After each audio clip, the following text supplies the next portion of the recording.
It's a very important topic, and when I visited foreign cities, I have seen that they hardly have much of heritage as compared to India. But the smallest heritage structure, they give it so much of importance and so much of care is taken in planning.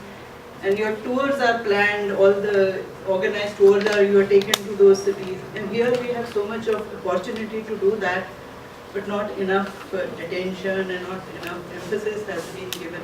And it was a very good detailed presentation by Dr. Prabhakar. Of course, for the architects, it's really a very interesting thing to know about how cities have developed and the modern technology and the buildings that are happening in all these three cities that was talked about.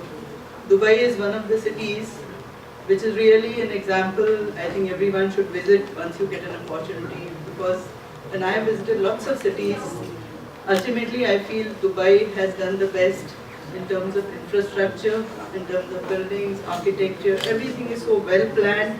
They've had the best of brains all over the world, and they have the money, of course, to do what is actually desirable. But that is something which you can see as built, and it's a place really worth visiting. Of course, Professor Grover's topic was really very important. And in India, of course, to a certain extent, we do have the joint family system. Now it's coming back, I believe, because it's more the need of youngsters. They're all working, they want their children to be looked after, they don't find enough opportunities. They want the children to be their studies to be taken care of by the grandparents. And I have experience with some of the people who are saying, it's better to be in a joint family. You are really carefree when you are working, you're not bothered about the children. And I have some colleagues who have parents, grandparents staying with them. And they are really, hardly they need to take leave. Even if the child is sick, I think the grandparent take more care than the mother, and everything is working. So let's hope that this culture comes back. But of course, the needs of the elderly, even providing old age homes, becomes a necessity, and one should take care of the planning. And with all my experience in this 34 years or 35 years of work, I started as an architect.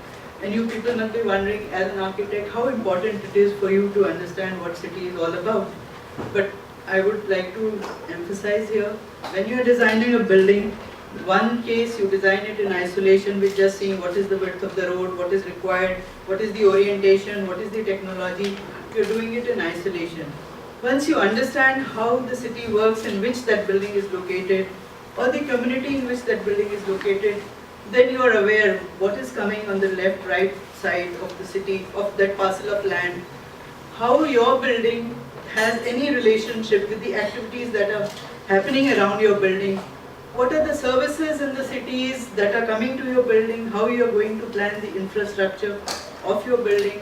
When you have an overview in totality of the city planning, you are able to design your building with a different perspective and with a much meaningful design in terms of space planning, etc.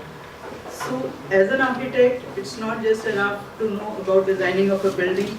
The most crucial thing which has to be, and we all architects, we don't want to work with services or structure, very boring, because we are all very designer-oriented people. But let me tell you, unless you know as much in depth about the services and structure, may not be the nitty-gritties of technology, you will not be able to design the best of the building, because the engineers will take you for a ride.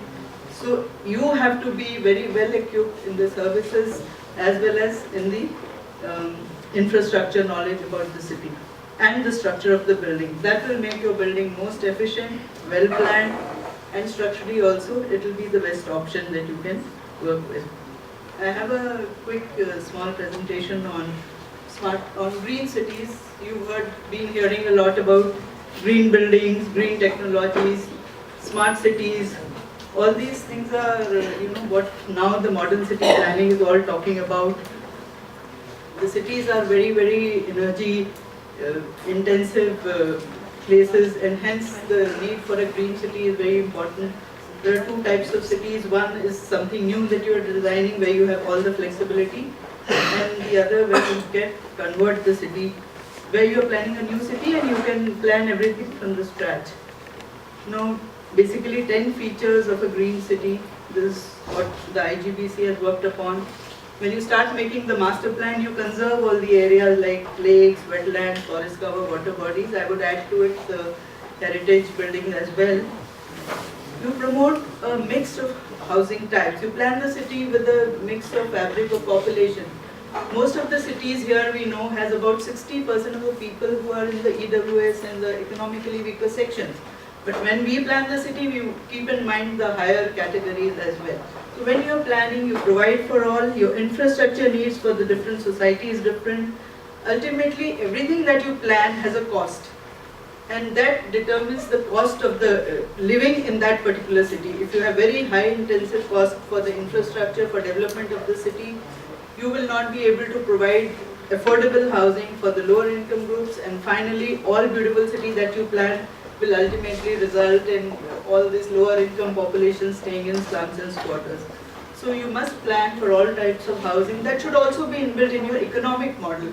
How you are going to plan these areas for the weaker community and subsidize with the provisions that you are giving for the higher income community. The other important concept these days is mixed use. Earlier we used to have this is a residential, this is a commercial, this kind of planning where there's a lot of commutation required between various workplaces. The latest thing is to have a mixed use planning where within the community your walk to work concept is there. You have the concept of SEZs where you have the workplace and the residential areas together. In even most of the communities now you allow kind of a residential use on the upper floors and commercial use on the lower floors. All this is good if it's planned right from day one, if the whole movement for all this kind of mixed use has to be done from the beginning itself.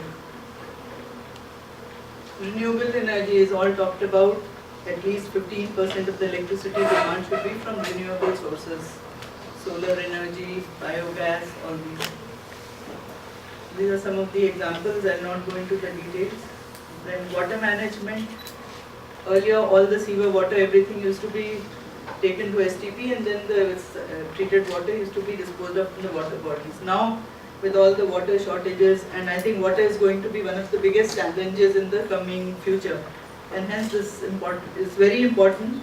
This is also becoming mandatory now, reuse of water in most of the cities. So all your buildings have to be designed for dual piping system, for reuse of the treated water, and to where all you can use it. All this becomes part of your integral building design. Rainwater harvesting is again mandatory and everything is being done in the cities. Zero solid waste. And I must tell you, when we started planning this Greater Noida, I was involved for about 10 years in the development of Greater Noida. When we started work, our CEO had said, why an Indian city does not look good and all the foreign cities are very good? What is the difference? The two major things we discovered was the garbage disposal, the dirt that we see in our cities, and the greenery, the way the greenery is planned, the way the greenery is maintained. And these two things are very important. If these are well planned, these are taken care of, then your whole city will look nice. Even if a building is very ordinary, it is just basic requirement, it's a very economically designed building. But you have a lot of greenery which also brings down your heat island effect, your temperature in the city, and you have this properly managed garbage disposal system, your cities will look as neat and clean as you can see in the foreign cities. And to some extent in Greater Noida, we tried to have a lot of control on these issues, plan a lot of greenery, plan a garbage disposal system. And the third thing we also planned was signages in the whole city, advertisements and signages which affect a lot on the total urban look of the city.